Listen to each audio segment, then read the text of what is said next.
Tech Talk with Matthew Dickerson. Matthew Dickerson. Tech Talk. Tech Talk. Sit back and relax. It's time to talk technology.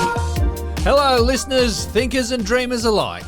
Get on board, folks, because this bus is on its way straight to the future. It's the Tech Talkin' bus, and we've 9 important stops to make today. So without any further ado, sitting in the driver's seat is our tour guide and chauffeur. Welcome, Matthew Dickerson. Toot toot! I've said it to you before, I do love the intros. I never know what's coming next.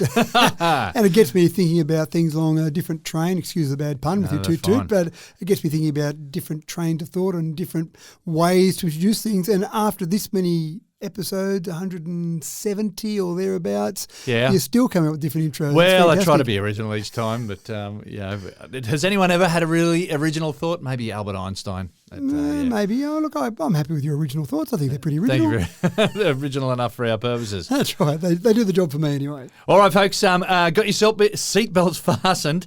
Today we're imagining a world with a skyline full of 5G towers. That's going to ruffle some tinfoil hats for you. We've got some bad news for scammers who thought they could hide amongst the ones and zeros out there. We're chalking up one for the good guys today. And take heed, don't poke the gorilla, as one YouTuber has discovered by taking on a Donkey Kong champion. Yes, folks, we have all the big news here, just like our first story. Now, this one's about robots in the home. It's the stuff of the Jetsons, and it's not new to us here by any stretch here at Tech Talk, as regular listeners will attest.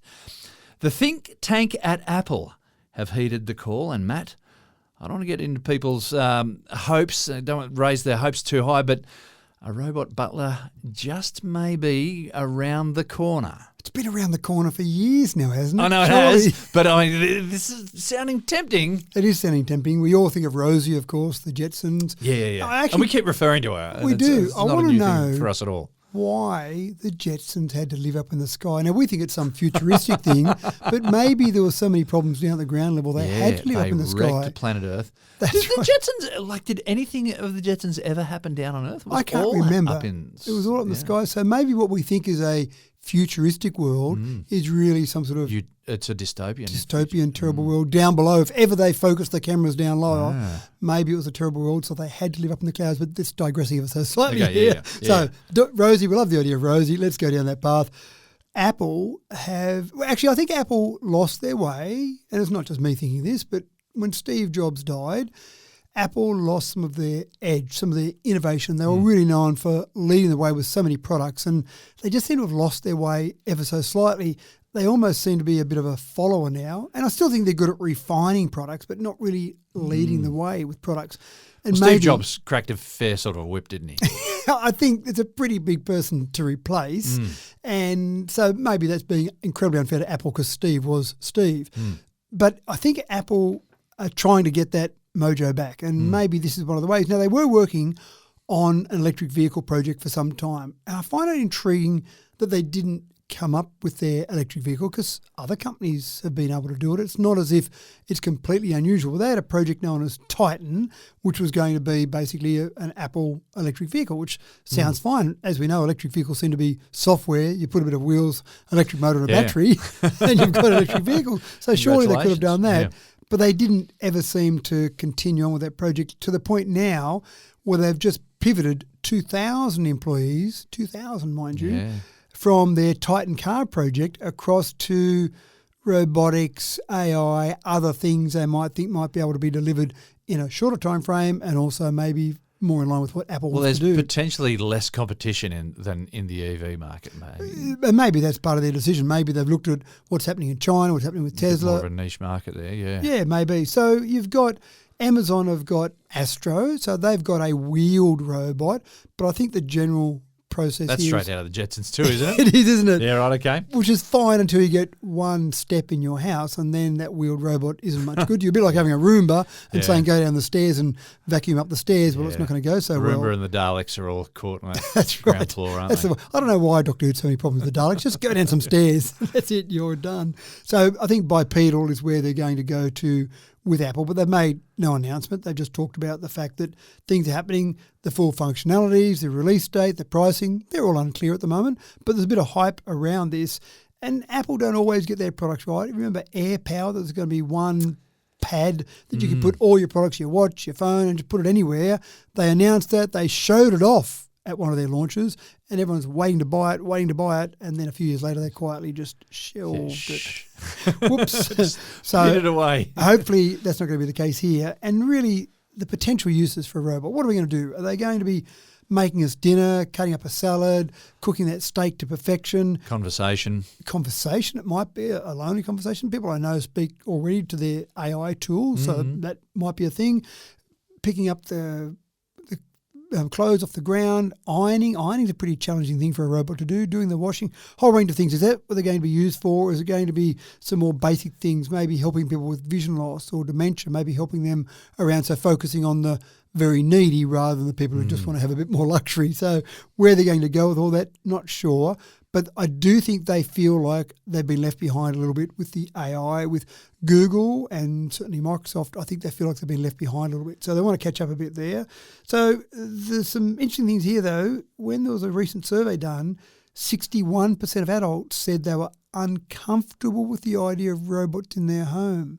So they've got to break past this bit of a stigma that maybe we don't want robots in our home. I for one, would love a robot in my home, but maybe people aren't that comfortable. And 37% of people in a different survey said they were more concerned rather than excited about robots and AI in particular in daily life. So they've got a few things to overcome in terms of mindset of humans about this. But I think the more organisations, the more companies that decide that they want to go down this robotic path, I think is good. The more normal they're going to become. They'll become more normal. And the more accepted they'll become. And there'll be competition, so that means there'll be better products out there. They'll come down in price. It does seem a bit rich to be talking about cost of living pressures, which everyone's talking about at the moment, and then saying, hey, let's have a robot in our home. Yeah. But I think there's a case to argue there for robots, and I think people would accept robots in their home. So let's wait and see how we go with this one. Just around the corner.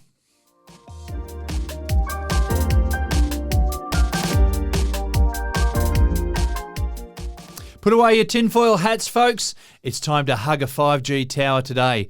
Far from being an existential threat, the good oil is that not only are 5G towers safe, but sticking more 5G towers around your neighbourhood is actually likely to be a major energy saver all round for suppliers and for the consumer. Well, blow me down and bathe me in microwaves, Matt. Who'd have thunk it? Well, imagine saying to someone that you're going to increase your battery life by 50% just by using 5G. And when I say just by using 5G, by using lots of 5G. In other words, getting to the point where you've got lots of towers around. Now, as we know, 5G is really good at increased speeds. 5G is really good at lots of density. So if you're at a sporting contest, a concert, a music concert, whatever, where there's lots of people in one small area, 5G absolutely shines in those areas. The problem with 5G, of course, is that it doesn't go quite as far. Higher frequencies, more data, but less distance. But some researchers have done some work and some simulations, and they've worked on this whole idea of having more of these towers, smaller towers, easier to put up, cheaper to put up. But the fact that there's more of them means they don't have to have their power transmissions as high. Now, mobile phones themselves have a range of power settings. You don't know about it. They'll just automatically adjust their power. And many times I've heard people be on a road trip maybe or out in areas where there's not great coverage, and they'll get halfway through the day and they go, oh, look at my battery life. I'm down to 40% already. I've done nothing on my phone. I haven't been able to use my phone.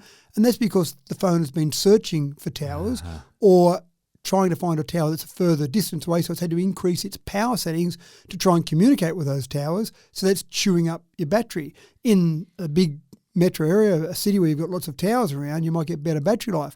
Go to the next step with that, with 5G, lots of towers around, more than 4G, suddenly you get better battery life. So the researchers in these simulations have said that they can increase, or they think you can increase battery life on your phone, everything else being equal, increase your battery life by 50%. So if you get 20 hours out of your phone, now you're getting 30 hours out of your phone. And that's with a lower intensity signal, you're saying? Well, because they're closer. Yeah, because they're close. That's right. You don't need to transmit. You don't need to send the signal as far, even though you're sending a signal that's got more data on it, you're not sending it as far. And that distance, obviously, because your signal's going out in three-dimensional, then essentially you're chewing up lots of power the further it's got to get to. That's just logic, yeah. It is, so it's fine. The other part, though, that you mentioned is the energy usage. So when you've got more of the towers, forget about your phone now for a second, obviously towers use some amount of power. But because you don't need to have the transmission as strong because you've got more of these towers, you can reduce the energy usage by 2/3. Now, you say, well, that's great,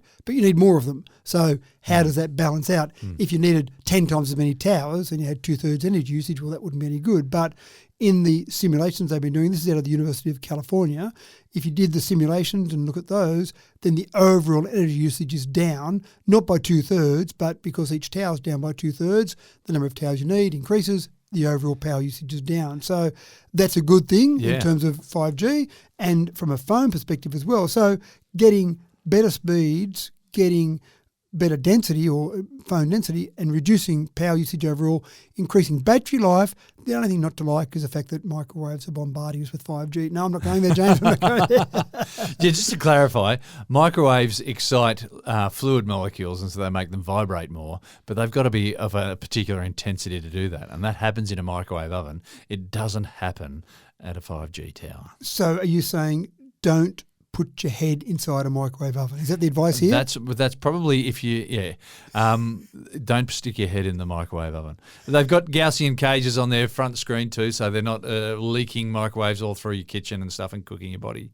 Yeah. But there's a lot of mythology that goes around microwave ovens, and I shouldn't even joke about it, should I? No, look, we've got to address it, but it's an unfortunate misunderstanding, misappropriation of science when people start. And of course, as we know, 5G is non-ionising radiation, so you're not ionising radiation like you get from the sun, for example. Right. So we are being bathed in electromagnetic radiation in radio waves and microwaves and infrared and visible light and even UV light or constantly.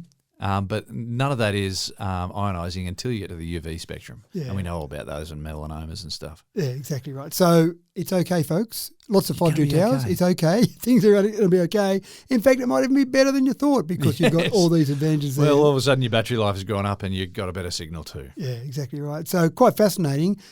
These are the things that sometimes you don't think about when the need is for more data, the need is for more speed, but you get some other, sometimes good, sometimes bad consequences, but in this case quite good. And we'll see more 5G in things like autonomous vehicles, smart cities will use this, IoT, Internet of Things. So apart from just using it for mobile phones and checking on the footy score, we'll see it in a whole range of other areas as well. So quite fascinating.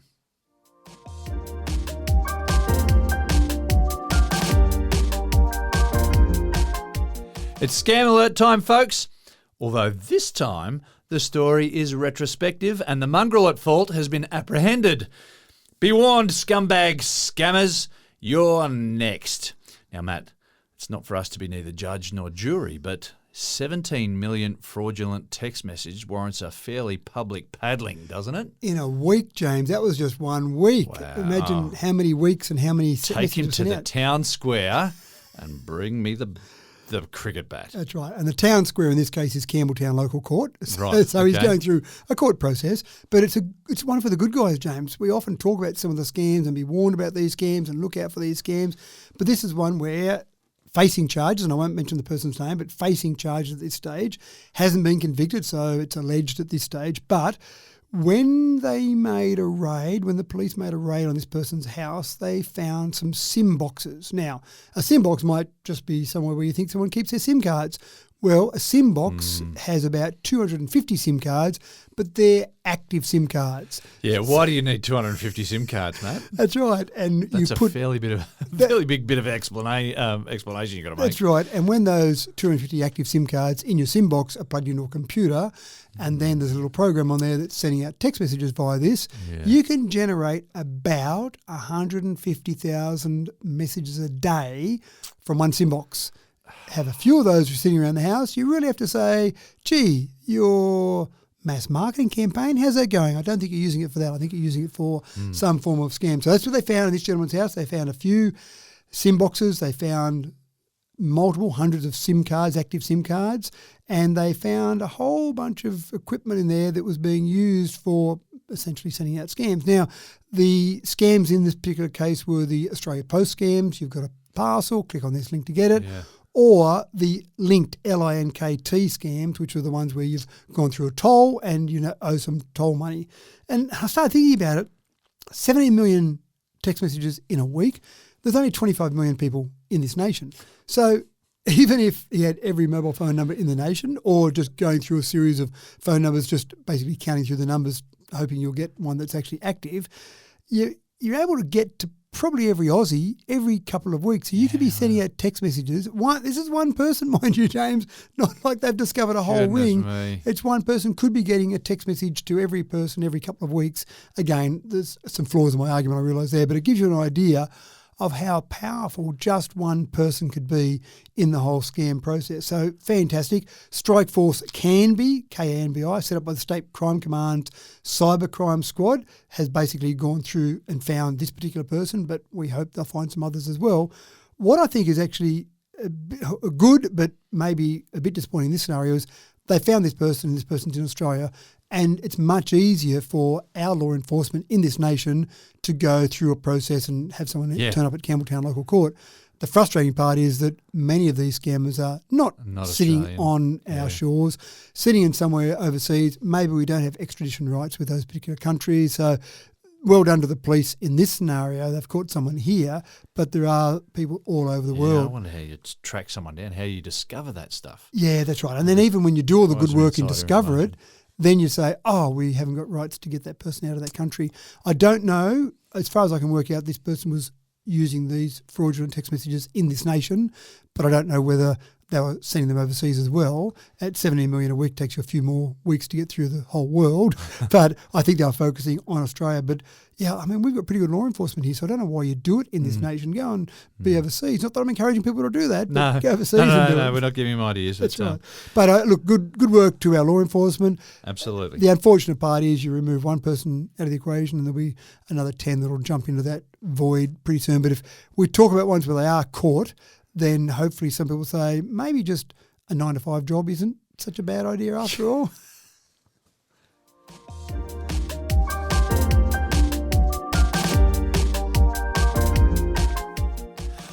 I think we're all pretty much aware that smartphones are sneaky and they're time traveling devices as well. I mean, you flick on a social media app and then look up at 2 hours have passed without you knowing. Am I right?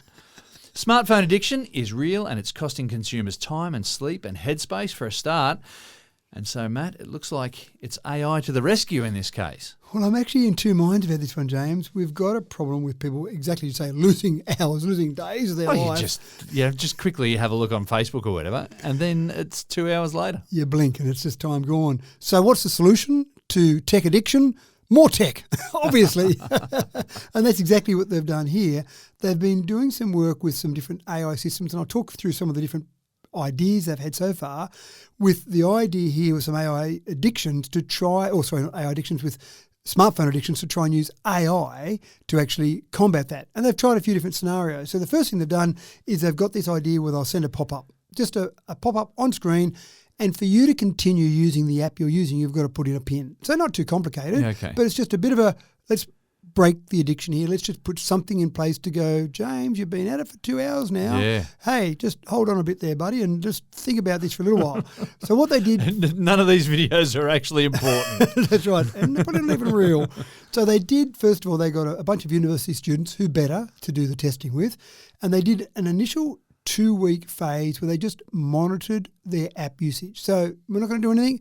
You just use your phone as normal, although I'm not sure how normal you do it knowing that someone's watching what you're doing, but as much as possible, use it as normal. And then after they did that, they also asked them some questions, some self-assessment, if you like, about their app usage. They fed all that information in, their assessment, the actual data recorded from their usage, fed all that in, and then using that, they tried a couple of different models. One was just a random, every now and again, pop up, hey, should you still be using this app?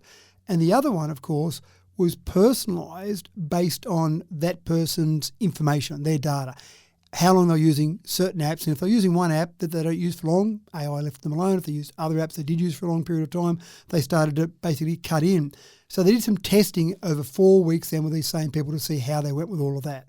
And then the results of all that essentially was they reduced their app visitation, so actually the process of going to some of those apps by 9%, and they reduced their time on the apps by 30%. Now, it's only a fairly small sample space, 127 students over a 4-week time frame. So not revolutionary in this whole process, but at least getting somewhere in terms of saying, well, we are doing something about this, and what are we doing, and is it making much of a difference? And in this case, it was making a bit of a difference, but I can see definitely that either there'll be an app there that parents might want, for example, or people might even want to use it themselves, but it might get to the stage where this is built in to smartphones, because surely at some stage in the future in our litigious society there'll be a lawsuit against a smartphone to say someone's going to get sued because they had no self-control. Yep, that's right. And they felt that someone else was to blame. Yeah, and there are things being built into smartphones now, into the operating systems of smartphones to try and help you from a health perspective. So maybe this will be built in, but I just, again, is using tech to solve tech problems, is that the best way to do it? Is it something where you just have some self-control? Obviously not. But it's quite interesting that maybe we will use AI to try and help solve some of our addiction problems, and maybe that'll make it better for all of us. We need gambling next one. If someone's putting too much money, spending too much of their weekly income on gambling, and just have some AI step in and say, the house always wins, don't you? But it's an interesting start, I think.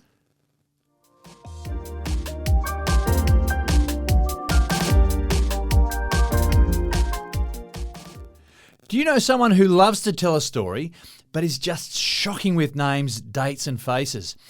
It's so frustrating, and for some, well, it's so predictable. Listening through the speakers, I can hear spouses all over the country groaning in acknowledgement. It's AI to the rescue once again for the second time today, this time as a memory aid. And who knows, there just might be some marriages saved, Matt. Well, one of the things that's interesting about this is that there are some organisations out there, there are people leading these organisations that are advocates for AI assistance to offload memory-dependent tasks. That sounds a bit scary to me, offloading memory-dependent tasks. Well, pretty much everything we do is memory-dependent to a certain extent. No responsibility for remembering anything now. That's right. What did I do last week? I'll just check with my AI tool. Yeah. But it is fascinating. I remember before mobile phones came along, and before even in the early mobile phones, when you had 16 numbers you could store in your mobile phone, or some ridiculously small number, and they were so hard to get to. I remember in those days, I used to pride myself on being able to remember phone numbers. I used to have, I reckon, easily 100 phone numbers, maybe more, that you just type in a number on the good old-fashioned handset on your desk and you'd ring that number. I didn't need to go to the good old White Pages book and look up a number. I would just be able to recall it from memory. And so that was interesting, and people would go, wow, gee, you remember that number. That was fascinating. But going from there, now I reckon if I remembered 20 phone numbers, that'd be not too bad, because well, who remembers any phone numbers? Why bother? I can remember my wife's phone number, just that's for emergencies only. Yeah, that's right. And when you're driving along, for example, you don't want to be typing in a number. You want to be able to say, hey, Siri, ring this person. You don't even need to know the number, just ring this person. So you've got all of these things that you're offloading. So now you actually start to lose it, the old use it or lose it. So we are using our memory less. Now, one thing that we traditionally haven't been great at is remembering stuff. And again, as you said, we might have a vague recollection of what happened. We might be able to tell the story of what happened. But if you said the details of that, you're going to get them wrong most of the time. People say, and who's that guy that, he used to have the hair and he would wear shirts and stuff. And it's like, the guy with none shirts of this and is hair, helpful whatsoever. And spouses all around the country know what we're talking about. Husband or wife, there's always one who's shocking at remembering details. That's right. Until they hear it and think, I knew that. Yes. I knew that, definitely. So the idea here is that you use some AI assistance to remember the details. Let's face it, get the details better, and almost like having a CCTV of your life as you go through. Now, it's not quite like that, but where they're talking about with some of these things is use AI to just continually record bits of your life, screenshots of what was happening on your phone. To listen in on those stories when you're having those conversations. Maybe. To look at the apps you're using and just grab some screenshots from those just to get pertinent details. But it's even when you look back for a photo now, sometimes you'll be going, now I took this photo. And there's a couple of ways to look at that. Sometimes you'll go, I remember It was in January. I'll go back and look in January, and you go through your photos in January and find what it was. Or I remember I was in Tokyo, so you go back to your photos and look at the map of your photos. Oh, there's the photos I took in Tokyo, so I can narrow down on that. So we do a bit of it now. Where they're really focused on this is to get to the stage where you've got all your emails, all your messaging apps, all your social media, all the text messages, all the photos, all in some tool. And again, exactly as they talked about, offload those memory-dependent tasks. So remember the big picture, remember the story, but when you want to get down to the detail, the nitty-gritty, you just go back and reference some of these.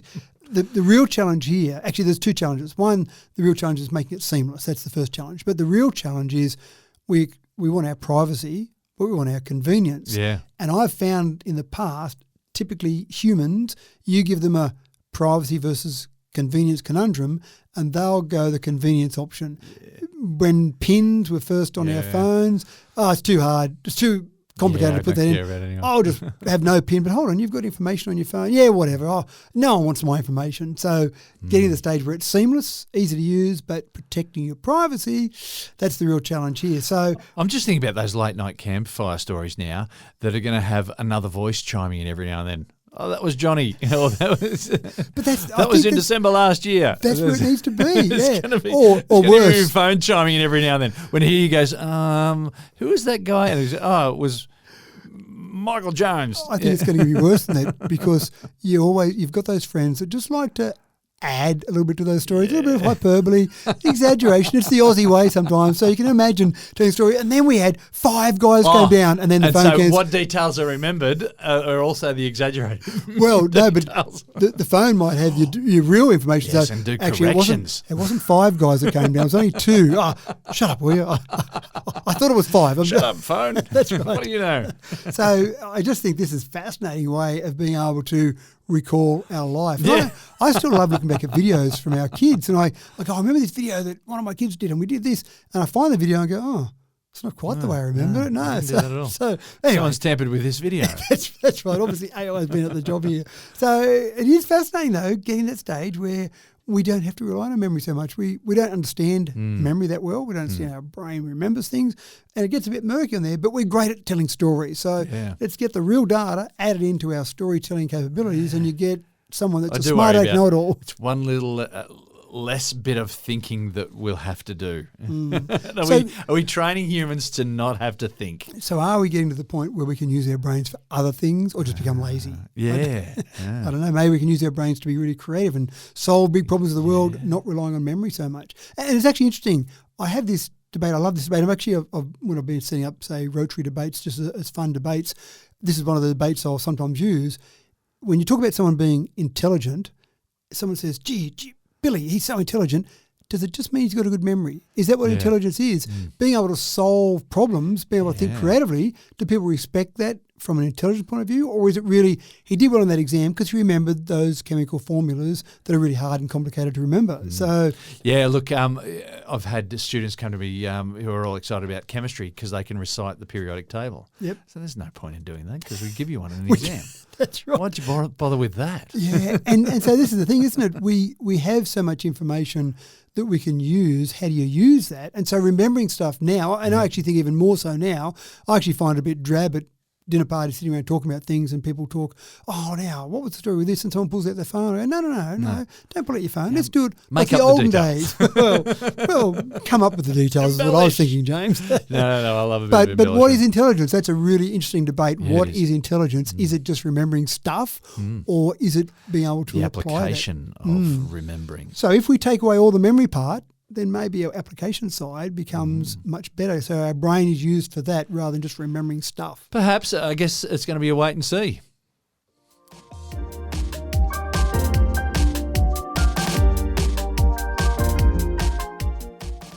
Some big news stemming from the Tesla camp recently. It's not real good, though. Initially, a little overexcited and overconfident about their Autopilot feature. Well, things went horribly pear-shaped after a fatal accident about 6 years ago. Matt, the court case was a couple of weeks ago now. What was the outcome? Well, I actually thought that Tesla would have battled this to the end.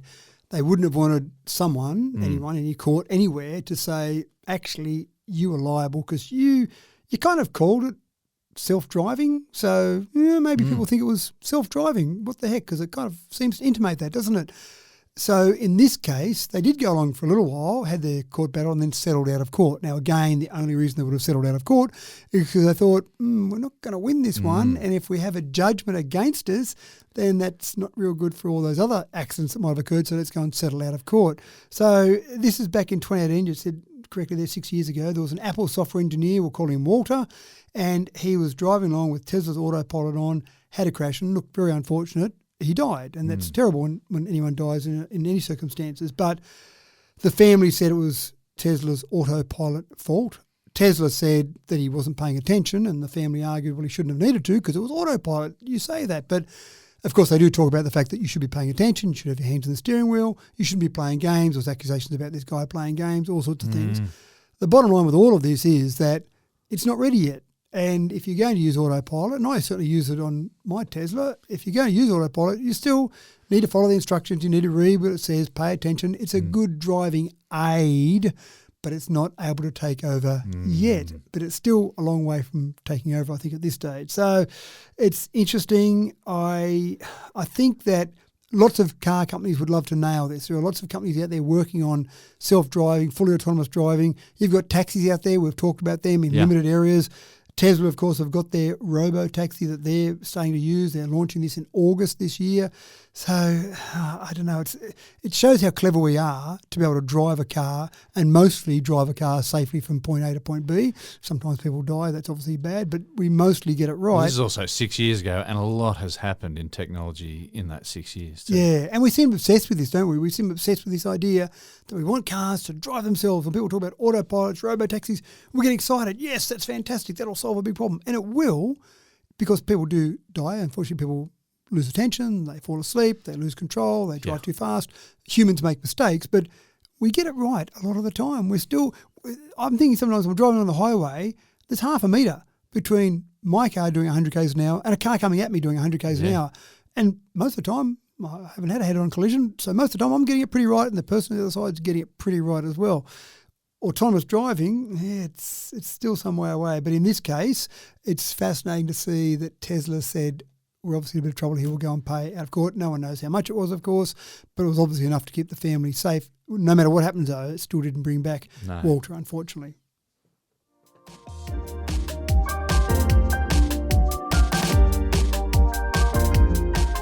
Unperturbed by recent murmurings to be more heavily regulated, the think tank behind TikTok, I was trying to get my tongue around this, the think tank behind TikTok are looking to expand their video platform into photo sharing as well. Well, that looks like a major challenge to Instagram, Matt. They're throwing down the gauntlet. Social media platforms, the competition is intensifying, isn't it? Yeah, it is. And this is a good thing, typically you think, for all of us, but it's complicated. Which one do you use, James? There are so many to use, and each one seems to have their slightly different flavour, slightly different focus, but it's a complicated world out there, and I do often joke about it in terms of you used to contact someone via, say, snail mail or a phone call. Yeah. And then email came along, so we use that. And then all of these, or faxes came along, I suppose, we use that. But then now, I think in business, you've probably got 10 ways to contact someone. By the time you go through all the different normal processes and then all the different social media platforms that you can contact someone and find out information about something or someone. And I know in my circumstances, I actually use an app that distributes to other social media apps because it takes too long to go and post to individual social media apps. It means you're not getting the content exactly right for each individual social media app, which sometimes they have a different focus, but it just takes so much time to post all the different individual ones with different information. Exactly. So it's so complicated. we had to have one platform that does a lot of different things, and TikTok has just mainly been videos. That's right. So not everyone's going to be doing a video to make their contacts. No, and so TikTok has been known for short videos, so they've obviously said, well, it's not enough to control the world of short videos, which I think they've done a pretty good job at. They want to now take on Instagram, and Instagram is more known for its photos. That seems to be the focus. You can put videos on Instagram, but they seem to be more focused on photos. So TikTok said, well, we seem to own this short videos part, so let's go and see if we can own the photo part.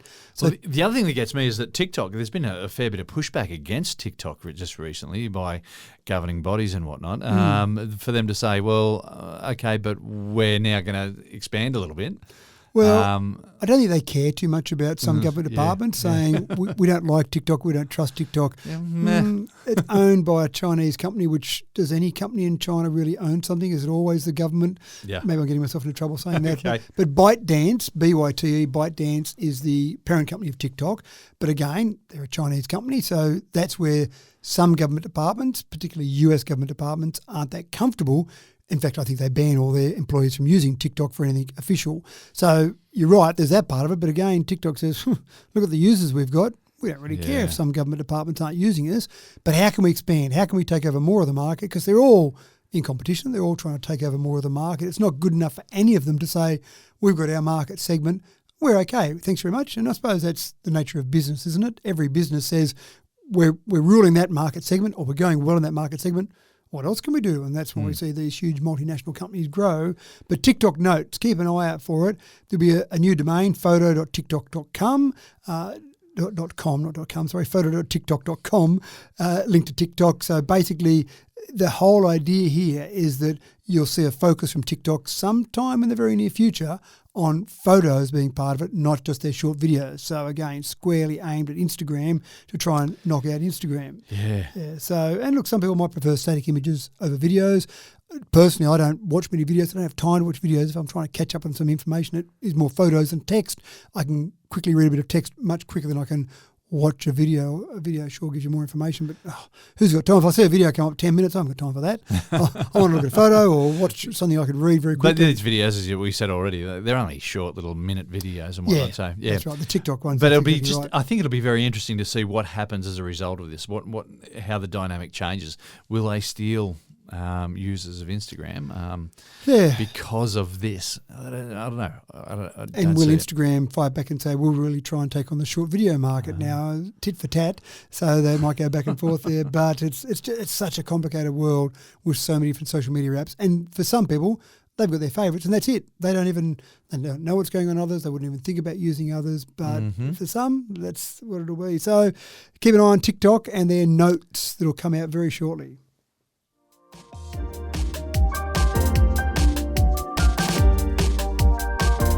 There are so many facets to modern technology that have made young people so much more sophisticated than what they were 20 years ago. But sadly, the jungle of adolescence has become so much more perilous these days as a result. And as a bunch of teens and their parents and teachers have found out in the States. A major incident involving deepfakes has unfolded, and there are some fairly sordid details in this story, Matt. We have talked a little bit about this before. It has happened before, but it was important enough, I thought, that we should talk about it again. There's been some new incidents that occurred in March 2024. Yeah. And again, it's this thing where we've got this wonderful technology that can be used for good or can be used for evil. In this case, there were some teenage girls at one particular high school in the US, and their classmates were creating deepfake explicit images. So it's not that hard to get a photo of a classmate, take it out of a yearbook, take a photo as you walk around the playground. Lots of times there'll be photos, sporting photos, whatever. Access photos on social media and whatnot. You just need the head. Very easy. And take the head and then feed it into various AI tools. And I found out a new bit of information when I was doing the research for this one. There are apps out there called notification apps. And notification apps sounds like exactly what they do. They take a picture of someone and they notify them. So I can't think of a good reason that this is right, yeah. So someone made this site and thought, people need this. That's right. For what reason? I can only see bad. I can't see good.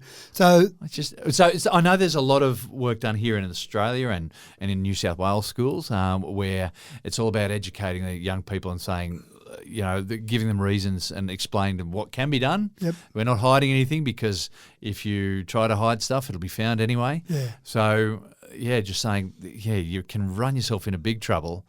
So we just got to be a bit more careful about how we use That's right. And so technology. You're getting some of these boys, and so we're talking about people in year 10, so kids discovering themselves, discovering life, and probably pretty fragile, and seeing photos of themselves notified. Yeah. Obviously not great. The FBI has issued some pretty severe warnings about the illegality of creating images like this, the illegality of distributing images like this. So it's not like it's a bit of giggle and fun and then someone gets caught and they go, sorry. There's some pretty severe penalties that can and occur. whether or not the perpetrators understand just the damage that they're doing with this. I don't know if they think it's a bit of fun and it's a bit of a joke on a classmate. Well, that's what these education sessions are about. Yeah. Is trying to push that understanding. Yep.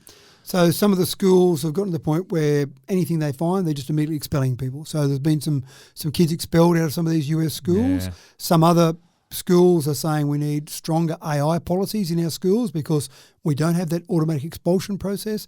And I suppose part of this is really just about that education. We've talked about it before as well. It's happening to teachers. So a teacher at the front of the class, pretty easy to snap a photo of a teacher sitting at the front of the class, then distributing deepfakes of the teacher nude. And again, they'll obviously be focusing on female teachers rather than male teachers. And then, but it does go further where they can then put those teachers into not just a static nude nudification, but actually put them into a porn scene, a video porn scene. So again, imagine a parent seeing a video of one of their teachers, of their primary school children maybe, high school children possibly, in a porn video going, well, I don't want my child going to that school, but hold on, Mr. or Mrs. Parent, it's just a fake, but how do I know that's a fake there? So there's some education needed. It's just so terrible. It's hard to get your head around it. Yeah. So anyway, it's happening. People will be aware of it. People, if they've got knowledge, they've got more chance of combating it. So it is happening out there. And notification apps, someone tell me a good reason for a notification app to exist.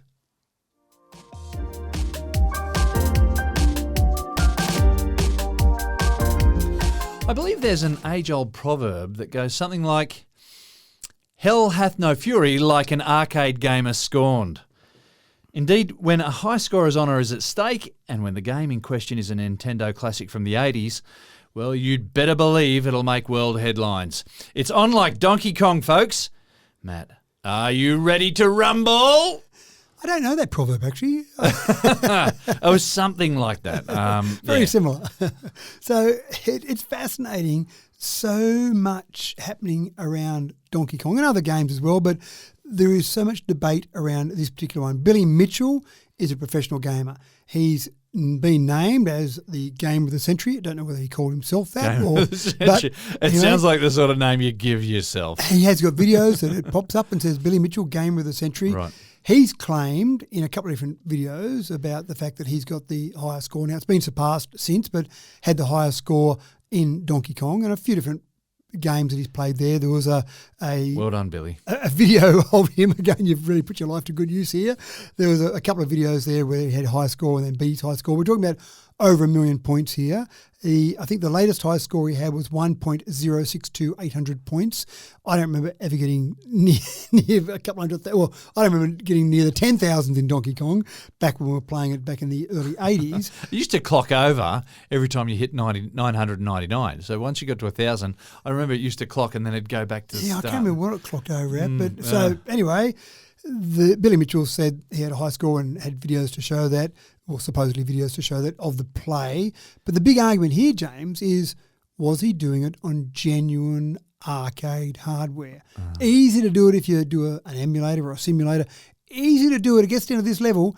If instead of using a 4-way joystick on the arcade game, you use an 8-way joystick, because you can then go at angles in Donkey Kong rather than just straight up and down or left and right. This is the sort of complexity we're talking about in the debate around this. Billy Mitchell's actually suing a Brisbane-based YouTuber by the name of Carl Jobst, because Carl Jobst has been exposing some of these things that Billy Mitchell has been saying in terms of cheating there. Yeah. So you've got a $500,000 lawsuit over the highest scorer in Donkey Kong. Is the world gone crazy? So what, he's got up to 10,000 or whatever. How many hours has that taken him? Yeah, I don't know how to play that one game that he got the high score. Yeah, like that's some severe RSI happening there. But the other thing is you had to practice to get to that point too. Correct. So there are a few things there. We go back probably 20 years ago. So much to unpack. I don't know when he did the first record, when he claimed the first record, but there was a documentary that was released in 2007 called King of Kong, A Fistful of Quarters. I'd recommend you watch it if you're really into Donkey Kong. But anyway, he had a big rivalry. Billy Mitchell had a big rivalry in that particular one. And that's one of the first times he claimed a record. And then later on, 2018, he claimed another record. But Twin Galaxies, which is a website that's dedicated to putting high scores of different games up, they had him at the top of the list for some time. Then they removed him because they said, we don't think your record's legitimate. So he was suing Twin Galaxies. Now he's suing Carl Jobst. It sounds like lots of fun for lawyers, but it's just Donkey Kong.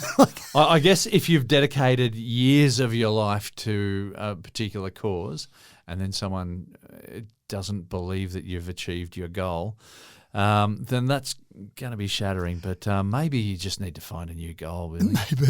Maybe. And maybe from the perspective of a gamer, there's money to be made. If you have the highest record, you might get invited to different conferences or get to speak at different things. So maybe it's worthwhile cheating to claim that. So that's a stretch.